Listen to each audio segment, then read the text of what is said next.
The Martinez mansion stood like a palace of glass and white stone in the hills overlooking the city, a place where money could make anything shine, but not everything smile. Inside the mansion, everything was spotless, as if each surface was polished by angels. And yet, behind the elegant chandeliers, under the imported rugs, was something missing - warmth.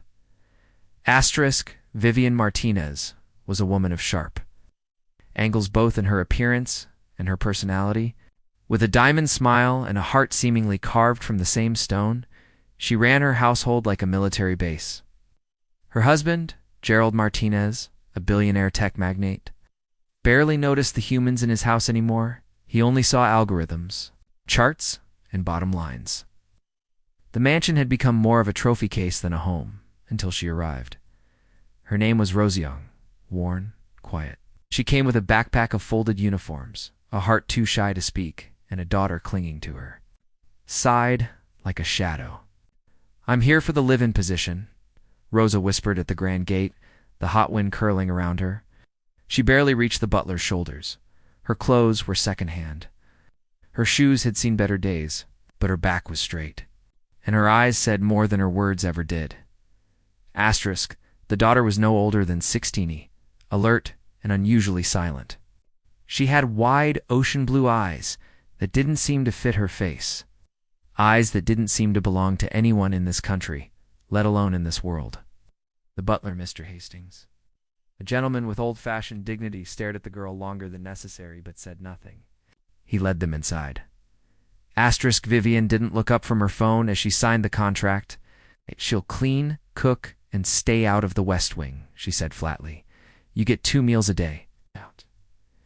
You keep your daughter out of sight, unless it's an emergency." "Yes, ma'am," Rosa said without raising her head. Gerald never came down from his office to greet the new maid. He never did. In his mind, maids came and went. They were replaceable gears in the machine of luxury. For the first few days, Rosa melted into the house like a ghost. She cleaned the mirrors until they gleamed, scrubbed the marble floors on her knees, and prepared dishes so precise they could have been painted. She never complained, never spoke unless asked. Her daughter, who went by the name Lena, rarely left their small servant quarters tucked behind the wine cellar. She spent most of her time sketching on scraps of paper with pencil stubs or peeking through the gaps in the mansion's massive drapes, silent, always watching, until one day. Everything changed. It was a Sunday afternoon, and Vivien was hosting a garden party for her wealthy friends, the elite of the elite, the kind of people who judged a woman by her handbag and a man by the worth of his yacht. Gerald sat by the pool, distractedly scrolling through stock predictions, not even pretending to enjoy the event. The guests were sipping imported champagne, complimenting the flower arrangements, and pretending not to compete. That's when Lena wandered out. She didn't mean to. She was just following a butterfly. Her tiny feet crossed into the garden's sunlight. Her hand stretched out toward a blue-winged creature, and the moment froze. Literally, the crowd turned, puzzled by the sudden hush. Then Vivien turned, annoyed by the interruption. Then Gerald glanced up and saw her. The champagne glass slipped from his fingers and shattered on the patio tile. Those eyes. Those impossible, unexplainable, unforgettable eyes. Gerald stood up as if yanked by an invisible string. He stared at the little girl with wide blue eyes. His blue eyes. But that couldn't be. That shouldn't be. Vivien gasped, a hand going to her mouth. One of the guests whispered, "She looks just like **." Rosa appeared out of nowhere, grabbing Lena into her arms and bowing deeply. "I'm sorry, I didn't mean for her to be out here. She was just chasing a **." But no one heard her. Everyone was still staring at Lena's eyes. Eyes that matched Gerald Martinez's almost exactly. Eyes that were unmistakably linked by blood. That night, the mansion wasn't quiet. Vivien paced the halls like a lioness circling prey. Gerald locked himself in the study.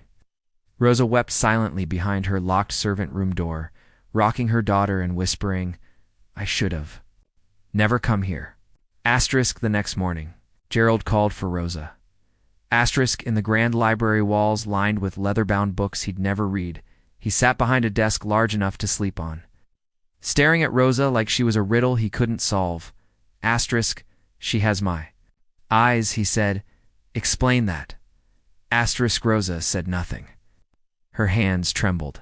Her mouth opened, closed. Asterisk, I'm not asking, he said. I'm telling you to answer. She's not yours, Rosa whispered. He slammed his hand on the desk. Then tell me who the father is. Asterisk, she flinched. Then she said something that changed everything. You wouldn't remember. It was 12 years ago. You were drunk. I was working in a hotel you stayed at on a business trip in Argentina. You never knew my name. You never looked at me again. Asterisk Gerald paled. He tried to deny it, tried to pretend it wasn't possible. But the truth was already sitting in the garden in a yellow sundress, drawing flowers with the same left-handed curve he had as a boy. Asterisk the past had arrived. And she had his eyes. Asterisk Vivien didn't scream. She didn't cry. She simply froze. And when she finally spoke, her voice was pure ice. She stays, but not as a maid's daughter. Asterisk that night the mansion began to shift, subtly, quietly, as if fate had pulled the first brick from the wall of lies. Asterisk Vivien watched Lena from a distance, curious, obsessed. Asterisk Gerald began sneaking out of meetings to sit with Lena while she drew. He brought her gifts: a sketchbook, a plush toy, a piano keychain. Lena, too young to understand the hurricane she had triggered, simply smiled. She liked her new room upstairs. She liked the giant windows, Asterisk and Rosa. She knew this was only the beginning of something dangerous. Asterisk. She could see it in Vivien's glare, in Gerald's guilt, in Lena's growing attachment. The mansion would never be the same again, and neither would they. The Martinez mansion, once cold and sterile in its perfection, had become a place haunted not by ghost, but by truth. A little girl's eyes had become a mirror to secrets buried for over a decade, and nothing could be unseen. Lena had Gerald's unmistakable blue eyes, the same determined tilt of the brow, and the very same quiet defiance. Every time she smiled, Gerald's chest tightened with something unfamiliar. Was it guilt? Was it longing? Regret? Maybe all three. But the world inside that mansion had started to spin on a different axis. And at the center of it was a little girl who didn't even know the war she had accidentally begun. Asterisk Vivien Martinez had always controlled her life like a chessboard, precise, deliberate, and emotionless. Her staff followed her rules without question. Her friends envied her curated perfection. And her husband had long since become a manageable variable. But when she looked at Lena, Vivien saw a crack in her empire, a crack that grew wider with each day. She didn't scream or lash out. She didn't throw vases or kick out Rosa and her daughter. No, Vivien was far more dangerous than that. Asterisk she watched. Asterisk. She watched the way Gerald lingered longer at breakfast if Lena was at the table. How he no longer avoided the dining room or garden and began clearing meetings from his calendar. He sat beside Lena on the terrace swing and asked her about her drawings. When Lena said she liked cats, a Persian kitten arrived at the mansion. The next day, bow-wrapped and purring in her lap, and quiet Rosa looked more and more like someone trying to disappear.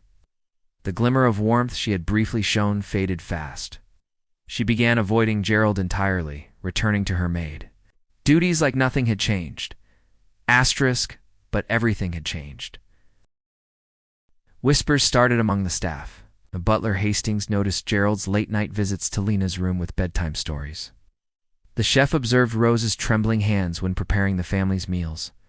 Even the gardener, a man who rarely noticed anything beyond the flower beds, commented to a colleague, "That little girl, she don't walk like a maid's daughter. She walks like she owns the place." Asterisk Vivien called a lawyer in secret, not hers. Gerald's asterisk, "I want to know," she said flatly. "If there's a way to prove paternity without the father's consent?" Asterisk the lawyer hesitated. "Ma'am, are you asking for a test on a child that isn't yours?" "I'm asking for the truth," she snapped, "in a mansion full of lies." She would at least own that asterisk. 3 days later, one of Lena's hairbrushes went missing. Rosa noticed but said nothing. She knew what was coming. She had seen it in Vivien's cold stare, in the way her questions sharpened and her smile narrowed. Still, she stayed. She had nowhere else to go. And more importantly, she knew she had to protect Lena. Then came the moment no one could deny. It was a Tuesday morning. The sky painted with storm clouds. Vivien had arranged for a private family photo session with a famous magazine. The goal was to show unity, wealth, and power. Rosa had been told to keep out of sight. But when the photographer asked to capture a few candid shots in the garden, Gerald, without thinking, called over, "Lena, sweetheart, come join us." Vivien turned, stunned, as Lena trotted across the grass in a white sundress, her hair braided with little daisies. She stood beside Gerald and smiled brightly. The photographer clicked, stunned. And then he said the words that shattered everything. "Oh wow, she looks just like her father." Silence. It stretched too long, even for a photo session. Vivien forced a smile, then turned so quickly her earrings flashed in the sun. She left the shoot without another word. That night, Rosa was called to the study again. This time, it wasn't Gerald waiting. It was Vivien. The room smelled of expensive perfume and quiet rage. Vivien stood by the fireplace, her arms crossed, fire reflecting in her cold eyes. "You slept with my husband," she said flatly. Rosa flinched but held her ground. "It wasn't like that. I didn't even know who he was. I was a cleaner in a hotel. He came in drunk. It happened once. He left. I never saw him again. Until now." Rosa nodded. "Until now." Vivien stepped closer. "Do you know what this means for my reputation? My marriage? Do you know what people will say if this gets out?" "I didn't ask for this," Rosa said, voice trembling. "I never wanted to come here. Just needed work. I wanted to support my daughter. That's all." "She's not just your daughter anymore," Vivien said quietly. She's a Martinez." Rosa's eyes widened. "She has his blood, his name, his eyes. And she is a threat to everything we've built." Then came the final blow. Vivien pulled out a legal envelope and laid it on the table. "Sign this. You will leave tonight. No word, no contact. And you'll be compensated. Generously." Rosa's breath caught. "You want me to leave my daughter?" Vivien said nothing. Rosa backed away like she'd been slapped. "I'd rather be homeless than hand over my daughter like she's luggage." Just then, the door opened. Gerald walked in. And everything paused. He looked between the two women, then down at the papers. "What's this?" he asked quietly. Vivien met his eyes. "I'm protecting our family." Gerald picked up the papers. Read. Then, without a word, tore them down the middle and dropped them into the fireplace. "She is our family," he said. Vivien's mouth opened, then closed. The silence was thunder.